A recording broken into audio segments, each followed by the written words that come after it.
Bonjour à tous et merci d'être là. On se retrouve du coup pour la vidéo désormais habituelle du lundi. Je pense que vous l'avez compris, on va se retrouver tous les lundis pour faire à chaque fois le petit point sur ce qui se passe au Barça. Donc aujourd'hui, on va évidemment parler du déplacement et de la victoire contre le FC Séville. On va principalement s'attarder là-dessus. Après, on va parler évidemment du match de la Ligue des Champions qui arrive. Et enfin, on va terminer avec la fin de Mercato, parce qu'il s'est passé quand même des petits trucs sur notre Mercato, et on va parler de ça. On commence du coup avec la victoire contre le FC Séville. Encore une belle victoire du Barça à l'extérieur, après la victoire sur la Real Sociedad à Anoeta. Donc c'est une deuxième victoire à l'extérieur sur un terrain très difficile. Moi perso, j'adore cette équipe de Séville avec Lopetegui. En tout cas, c'est plaisant à regarder, c'est une équipe qui joue au ballon, c'est une équipe qui essaye de sortir les ballons propres. C'est une équipe qui vient presser haut. Malheureusement pour eux, c'est aussi une équipe qui n'a pas forcément les qualités individuelles pour pouvoir rivaliser avec des grosses équipes comme le Real Madrid ou comme le Barça dans ce genre d'opposition. Et évidemment, du coup, pour compenser leur déficit en qualité individuelle, ils sont obligés de faire beaucoup plus d'activité physique. Et à chaque fois qu'on joue contre eux, c'est le même schéma. C'est-à-dire qu'ils vont nous mettre à mal pendant un quart d'heure, 20 minutes, et ensuite ils vont perdre légèrement en intensité. Et du coup, on va reprendre le dessus, et c'est clairement ce qui s'est passé aussi dans ce match. Ils ont fait un très bon début de match, ils nous ont fait vraiment mal dans tous les secteurs du jeu. On a su résister à ce moment-là, laisser passer la tempête. Ter Stegen a été très bon. C'est vraiment, faut le souligner parce qu'il fait un bon début de saison. Il a par 2 fois été décisif et il a préservé sa cage inviolée. Une fois la tempête passée, évidemment, le Barça va reprendre le dessus. Ce qui est intéressant, c'est de voir qu'aujourd'hui, même quand on a l'impression que le match est en train de nous échapper, on va s'appuyer sur autre chose, on va s'appuyer sur des qualités de certains joueurs pour faire des contre-attaques. Du coup, là, c'était évidemment sur les qualités et la rapidité d'Ousmane Dembélé qui va créer des situations dangereuses et qui va nous ramener du coup le premier but. D'ailleurs, les 3 joueurs de l'attaque, Rafinha, Lewandowski et Dembélé, ont été super encore une fois. Donc pour moi, c'est vraiment le trio qui se dessine pour l'instant, en tout cas dans la forme actuelle des joueurs. Il y a vraiment pas photo. Ils enchaînent les bons matchs, ils sont en train de se créer de plus en plus d'automatisme. En ce qui concerne Lewandowski, il est juste fantastique. Il marque évidemment, il enchaîne les buts, mais il aide aussi énormément dans les sorties de balles. C'est incroyable le nombre de fois où il décroche et redescend dans le demi-espace gauche pour recevoir des longs ballons de Ter Stegen et ensuite pour les remettre en remise, soit un milieu de terrain, soit un ailier, ou soit parfois même contrôler, se retourner et progresser. C'est vraiment précieux ce qu'il nous apporte dans ce domaine, en plus de tout ce qu'il apporte offensivement. Donc une fois le premier but marqué, bon, Séville va avoir la tête sous l'eau. On va clairement reprendre le match en main, on va beaucoup plus dominer, on va s'installer dans le camp adverse. On aura des occasions pour mettre le deuxième but et effectivement, Lewandowski, dès qu'il a son occasion, ça ne pardonne pas, il va la mettre au fond. À 2-0, Séville va complètement exploser. On va avoir l'occasion du 3-0 plusieurs fois avant la mi-temps, une fois avec Rafinha, une fois avec Koundé, une fois avec Dembélé en toute fin de mi-temps. Bon, Séville est quand même heureux à ce moment-là de rentrer qu'avec 2-0 à la mi-temps, mais sachant qu'ils étaient quand même déjà bien épuisés de leur mi-temps. La deuxième mi-temps allait s'annoncer encore plus compliquée pour eux. En deuxième mi-temps, on va rapidement marquer le 3e but, et à ce moment-là, le match est plié. Séville est fatigué, ils ont aussi, eux, un match de Ligue des Champions à préparer, contre Manchester City en plus, donc forcément la fin de match va perdre en intensité des deux côtés, ça va devenir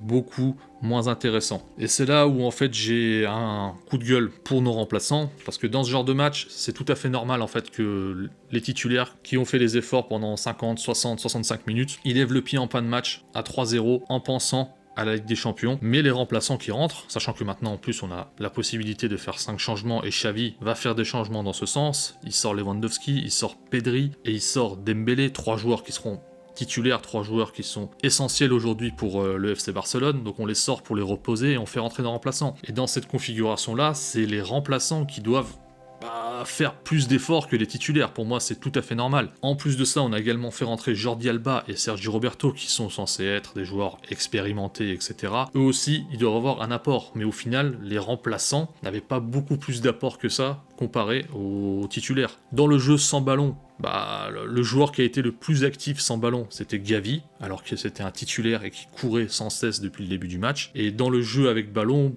les remplaçants ont quasiment tous laissé à désirer, sauf Frenkie, qui lui a été très bon avec le ballon. Vous vous souvenez, la semaine dernière, je vous avais parlé des rôles différents des deux relayeurs. Le rôle de Gavi qui est très haut, le rôle de Pedri qui est plus bas du coup, aux côtés de Busquets, et où il a beaucoup plus de liberté de mouvement, et je vous avais dit que ce rôle conviendrait, entre guillemets, plus à Frenkie de Jong que le rôle de relayeur droit. Et c'est d'ailleurs sur ce poste-là qu'il est rentré contre Séville, et je l'ai trouvé très intéressant. puissant, il avait énormément de liberté de mouvement, il pouvait partir de beaucoup plus bas, on l'a vu par moment descendre entre les centraux pour chercher les ballons, ressortir les ballons, il a beaucoup d'espace dans cette zone du terrain, il peut facilement éliminer ses adversaires, et il pouvait aussi se projeter du coup par moment plus haut, se présenter à l'entrée de la surface pour tenter des frappes ou des passes ou des choses comme ça. Donc ce rôle où il y a beaucoup plus de liberté de mouvement et du coup où il y a beaucoup moins besoin de travailler tactiquement sur le pressing, parce que si vous regardez le rôle de Gavi en relayeur haut, c'est le joueur qui presse le plus sur la première ligne de pression et du coup c'est un rôle qui demande énormément d'efforts et d'impact physique. Quand on fait autant d'efforts physiques, forcément, ça se ressent dans les autres compartiments du jeu. Vous pouvez pas faire un pressing pendant 90 minutes et ne pas le ressentir du coup quand vous récupérez la balle. Voilà, je ferme cette parenthèse. Un petit coup de gueule sur Ferran Torres aussi, parce que bon, il a pas été bon clairement, mais surtout en fait c'est son attitude qui m'a déplu dans certaines séquences. Il était nonchalant, il était, je sais pas, il est peut-être pas content de sa situation de remplaçant, mais en tout cas l'attitude avec laquelle il a évolué sur le terrain, c'est juste pas possible pour moi. C'est pas digne d'un joueur du FC Barcelone. Alors j'espère que voilà, c'est juste un accident, que c'est juste dans ce match-là, mais voilà, c'est vraiment pas ça qu'on attend des remplaçants du FC Barcelone. Si on rentre et qu'on vous donne des minutes, il faut prouver que bah, vous avez de la valeur, etc.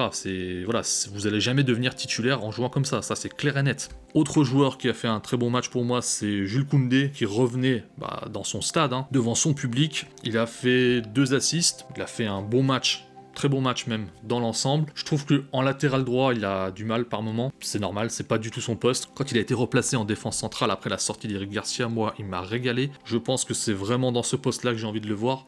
Autre joueur qui a été exceptionnel, évidemment, c'est Pablo Gavi. Il a régalé, il était partout, il a eu une activité incessante. Il a récupéré des ballons, il a fait des appels qu'il fallait, il a aidé Rafinha sur le côté, il est redescendu, il a aidé défensivement, il a récupéré des ballons, il récupère le ballon du premier but, il récupère un autre ballon très haut qui offre une occasion de 1 contre 1 à Rafinha, et jusqu'à la fin du match en fait, c'est-à-dire que même en fin de match, quand le match était plié, c'est le joueur qui continuait de faire des efforts, donc chapeau à ce gamin qui a 18 ans. Voilà, pas grand-chose d'autre à dire sur ce match, si ce n'est que voilà, un déplacement difficile, encore une fois remporté par le Barça sur un score confortable, c'est très bien qu'on ne perde pas de points du coup sur ces déplacements-là, c'est très bon pour la suite de la saison. Et maintenant, les choses sérieuses vont commencer parce qu'évidemment, il y a la Ligue des Champions qui arrive. Et là, le calendrier va se corser parce qu'on va jouer maintenant tous les 3 jours, on va enchaîner 4 matchs. Donc, est-ce qu'on va faire beaucoup de rotation? Je ne pense pas forcément parce qu'il n'y a que 4 matchs, mais il va falloir en faire quoi qu'il arrive, en changeant, je pense, 1 ou 2 joueurs à la fois. Mais d'un autre côté, c'est des matchs qu'il faut absolument remporter. Le match de mercredi, pour moi, il est primordial parce qu'on joue l'adversaire, on va dire, sur le papier le plus faible du groupe à domicile. On n'a pas le droit de se rater, on n'a pas le droit de se mettre en difficulté. Il faut aller sécuriser les 3 points très rapidement. Donc, faire de la rota un tout petit peu, pourquoi pas. Par contre, il faut que l'équipe alignée soit compétitive et soit en forme. Donc, par exemple, pour la ligne d'attaque, moi je ne changerai rien. Je laisserai Ousmane Dembélé, Lewandowski, Rafinha commencer le match pour être sûr qu'on va régaler. Pedri est sorti à la 60e à peu près contre Séville. Voilà, c'était pour le préserver, pour qu'il soit en forme. Il doit débuter. S'il doit y avoir un changement, du coup, ce serait Gavi qui lui a joué full 90 minutes contre Séville. Il pourrait laisser sa place à Frenkie de Jong. En défense, à voir dans quel état est Eric Garcia. A priori, il n'est pas blessé, mais bon, si jamais il a une gêne, peut-être faire rentrer Christensen. Mais bon, pas plus de changements que ça. Je pense que c'est suffisant. 1, 2, 3 changements dans l'effectif, parce qu'il faut sécuriser les 3 points. Et ensuite, ce week-end, on va aller jouer contre Cadiz. C'est une équipe qu'on ne bat plus depuis qu'ils sont remontés en première division. Donc ce sera quand même un déplacement difficile, même si c'est une équipe qui est censée être à notre portée très clairement et très largement sur le papier. Du coup, on pourra également faire de la rotation sur ce match-là, 2 joueurs, 3 joueurs, de façon à ce que la semaine prochaine contre le Bayern, on puisse aligner l'équipe type. Donc voilà pour la Champions League. On va enfin parler du coup de la fin du mercato très rapidement. On a signé donc 2 nouveaux joueurs, Marcos Alonso, latéral gauche, et Bellerin, latéral droit. C'est très bien qu'on ait un latéral droit parce que pour moi aujourd'hui on n'a pas de latéral droit titulaire. Sergio Roberto c'est bien pour jouer contre des petites équipes en Liga, etc.